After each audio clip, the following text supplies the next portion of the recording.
I want to end with this story. I love this story. I have been to California several times.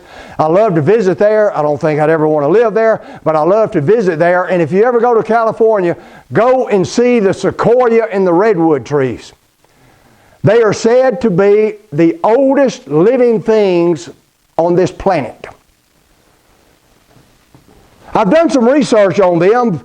There are two separate types. I believe they are of the same family, but a different genus. And that is the sequoia trees that are supposed to be the thickest and the heaviest and the biggest. The redwood trees are the tallest. But they grow together, and they have some great similarities, and one of them I want to talk to you about.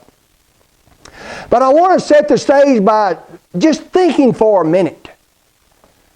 Some of these trees have lived for over 2,000 years. One of them, the General Sherman, they believe, of course it's an estimate, but they think is over 2,500 years old. It would have been 500 years old when Christ walked upon this earth. Think about that. In the same place, living in the same place for 2,500 years. Now think about, in that amount of time, all the storms that would have come against that tree. Think about the pestilence of insects that would have come about against that tree.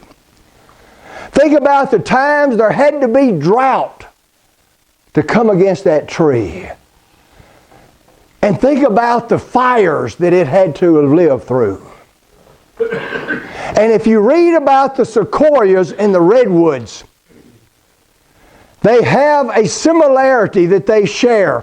You would think a tree like that would have a taproot that would go down almost forever. But they don't have a taproot. Their root system is very shallow. They say from 6 to 10 feet under the ground. You think about a tree that stands 300 feet tall. That's taller than a football field standing upside down. And you put that against a football field, and a tree that tall has a root system that only goes down 6 feet. But they grow outward. And the other thing that you find about redwoods and sequoias, they grow in groves. You will never find one out by itself. And here's what happens. As the root system grows outward, they intertwine and intersperse with the roots from the other trees until there is a massive network under the ground that you cannot see. But every tree is connected to every other tree. It is said that they can even pass nutrients from one tree to another if need be. And so when that single tree has insects come against it, or fire come against it, or a storm come against it, and it blows and it has trouble against it, guess what? It receives strength and stability from the root system that you can't even see. And I thought, what a beautiful metaphor for what Christianity is supposed to be. Because we are to be in a labor of love, one with another, to where we are sharing through whatever gifts and talents we may have.